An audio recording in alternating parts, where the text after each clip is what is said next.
rise to papacy. On March 13, 2013, the Catholic Church witnessed a monumental change with the selection of Archbishop Jorge Mario Bergoglio of Argentina as Pope Francis. This historic event marked a new chapter as he became the first Jesuit pope and the first to hail from the Americas. His journey to the papacy was not just a simple ascension. It symbolized a departure from conventional norms. Born in Buenos Aires in 1936 to Italian immigrants, Pope Francis entered the Society of Jesus in 1958. He completed his studies of the humanities in Chile and returned to Argentina in 1963 to graduate with a degree in philosophy from the Colegio de San Jose in San Miguel. From 1964 to 1965, he taught literature and psychology at Immaculate Conception College in Santa Fe, and in 1966, he taught the same subject at the Colegio del Salvatore in Buenos Aires. From 1967 to 1970, he studied theology and obtained a degree from the Colegio of San Jose. After his 1969 ordination, Pope Francis continued his training between 1970 and 1971 at the University of Alcalá de Henares, Spain. Back in Argentina, he was novice master at Villa Barilari, San Miguel, professor at the Faculty of Theology of San Miguel, consultant to the province of the Society of Jesus, and also rector of the Collegio Maximo of the Faculty of Philosophy and Theology. In 1973, he was appointed provincial of the Jesuits in Argentina, an office he held for 6 years. He then resumed his work in the university sector, and from 1980 to 1986, he served once again as rector of the Colegio de San Jose, as well as parish priest, again in San Miguel. In 1986, he went to Germany to finish his doctoral thesis. His superiors then sent him to the Colegio del Salvador in Buenos Aires, and next to the Jesuit church in the city of Cordoba as spiritual director and confessor. In 1992, Pope John Paul II appointed him titular Bishop of Auca and Auxiliary of Buenos Aires. He became renowned for his humility, simplicity, and unwavering dedication to social justice, such as compassion, inclusivity, and environmental care. He has advocated for a church that practices mercy and embraces everyone, irrespective of their background or situation. His inclusive approach has transcended boundaries as he actively seeks to foster connections with various faith communities and encourage dialogue among different religious groups. In his groundbreaking encyclical titled Laudato Si', Pope Francis delivered a powerful message on the urgent need for action regarding climate change and environmental preservation. Following day, meanwhile, just then, later. Climate change. Climate change. Climate change. Climate change. Climate change. Climate change. Climate change. Climate change. Climate change. Climate change. Climate crisis. Climate change. Climate change. Warming climate. Climate crisis. Climate change. Climate change. Climate change. Climate change. Climate change. Climate emergency. Climate change. Climate change. Climate change. Climate change. Climate change. Climate change. Climate change. Climate change. Climate change. The Pope repeated that interreligious dialogue is a concrete and effective response against emerging violence. No hay alternativa. O construimos el futuro. Las religiones, de modo especial, a la tarea urgente de construir puentes entre los pueblos y las culturas. El mundo nos observa a nosotros los creyentes para comprobar cuál es nuestra actitud ante la casa común y Several months later. If you listen to Christians, also they have this fundamental conviction that they have the truth. And that is okay. People are entitled to claim to absolute truth. But claim to absolute truth does not mean that you have to impose it on other people. That you have to actually use violence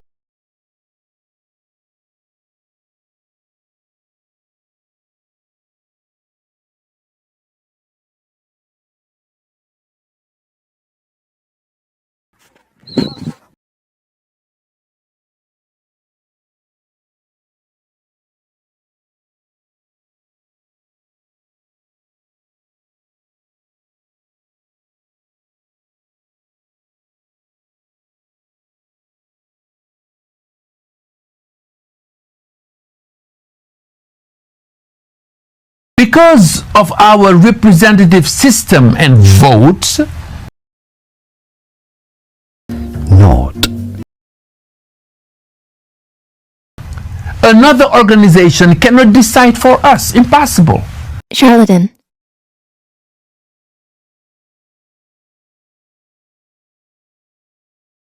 This freedom is therefore protected. No need to worry whatsoever. We Seventh-day Adventist leaders who mingle with this group, the Conference of General Secretaries of Christian World Communions, since 1957, we share our remarkable portfolios of services. Eucharist and Ministry, published by the World Council of Churches.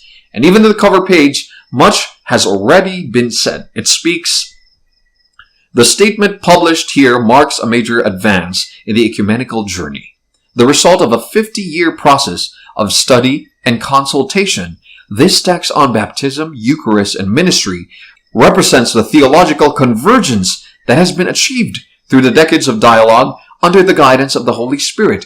Over 100 theologians met in Lima, Peru, in January 1982 and recommended unanimously to transmit this agreed statement, the Lima text, for the common study and official response of the churches. They represented virtually all the major church traditions: Eastern Orthodox, Oriental Orthodox, Roman Catholic, Old Catholic, Lutheran, Anglican, Reformed, Methodist, United, Disciples, Baptist, Adventist,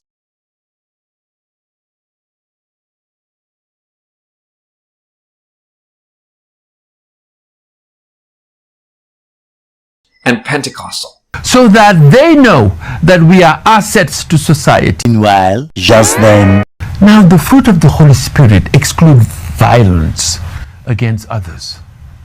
If we go after people's faith, I am for peace. When I speak, they are for war.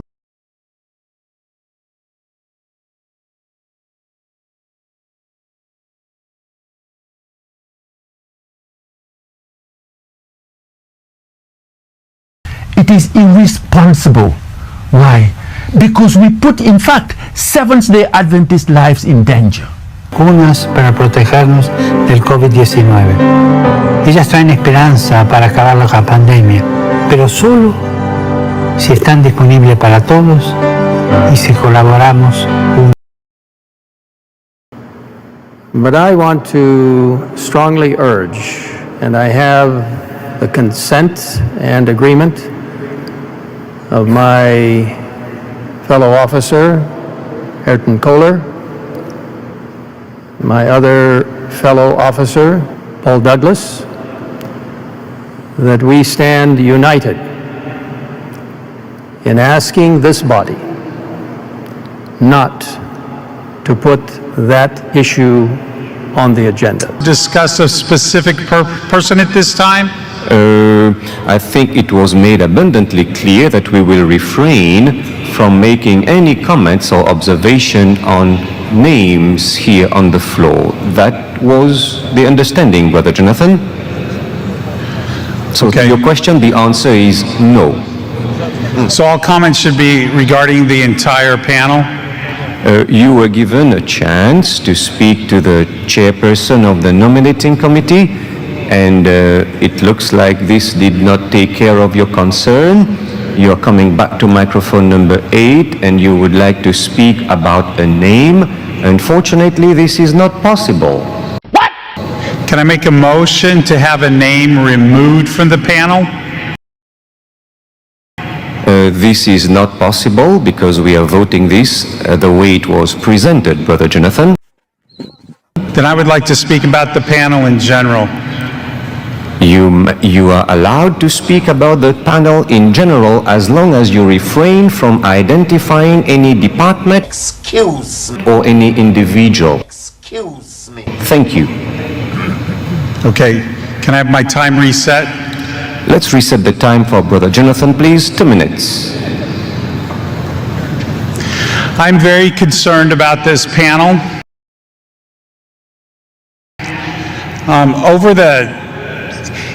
Over the years, A few moments later. My comment is about the concerns as a general category that are being expressed right now.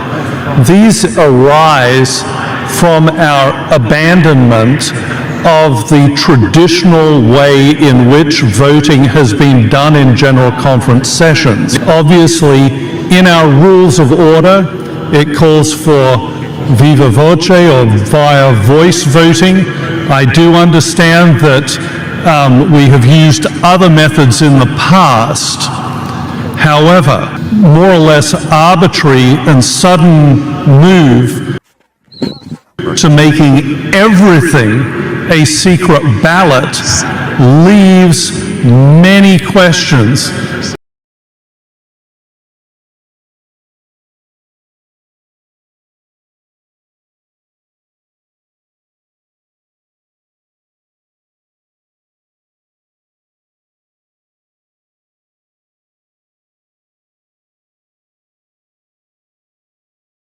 They did not destroy the nations concerning whom the Lord commanded them, but were mingled among the heathen and learned their works.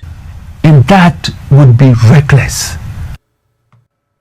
We have to remember, we are a restorationist movement.